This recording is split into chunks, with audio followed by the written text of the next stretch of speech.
Hello, thanks for coming in today. I know that this hasn't been an easy process, and I can see how frustrating it has been for you that things aren't moving as fast as you like.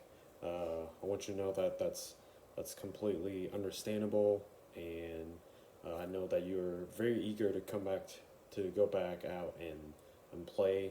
Right now, I want to give you some good news. Is that your symptoms, including your headaches, dizziness, are all improving. You know, these are kind of the most important signs that we were looking for, and that's a great sign.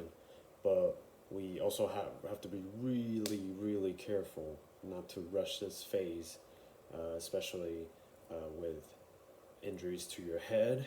And so, returning too soon can actually increase the risk of your symptoms coming back. So we really don't want that.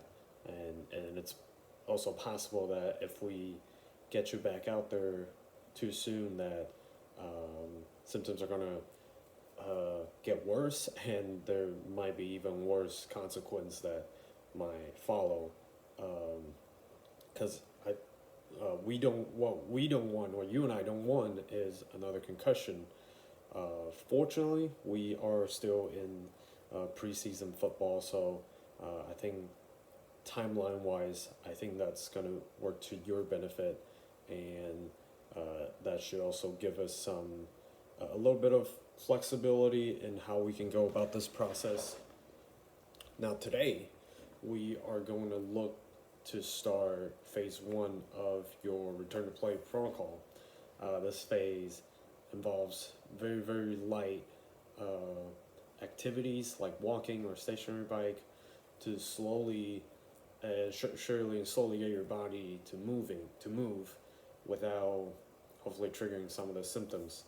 Um, what we're really going to focus on from now on is how your symptoms progress, if they get better or regress if they get worse. Uh, it will be very low intensity, and it will be monitored by me. So please do any of the activities when instructed, and if I'm around. And again, the good news is if you handle this well, and if none of the symptoms get any worse than they currently are, we'll be able to move forward, and we'll be able to get you back on the field, hopefully before the season starts. And so I want you to take that into account, and know that there's some flexibility here, that that we can kind of take things slowly to really ensure that once that first game rolls around, once that first I guess official practice, so to speak, during the semester, that you are up and ready to go. I know you were hoping.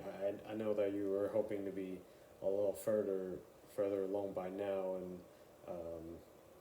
again, I want you to know that I understand that, but your brain and your body are going to need some time to heal. Unfortunately, and that's how due to injuries due to our body, and since it's an injury to your head, your brain is going to need some time to go on its own pace. If we again, I just want to emphasize that if we pass this too quickly, it's gonna hurt in the long run. So we want to think what we can do right now, and at this place. You know, let's say I'm here to support your every step of the way. From I was there when you got a concussion, so I want you to know that you have my full support. I'll be with you every step of the way. We're going to check in daily, since football players, you guys have practiced every single day. So we will please come in either before practice or after practice to come check in, and then we will adjust as needed and make sure that your recovery is both safe and effective. And please, if anything feels off, we'll talk through it, and again, if everything goes smoothly, we will happily progress. Do you have any questions about what this phase is going to look like, and or what we are potentially watching out for during this part of the rehab process?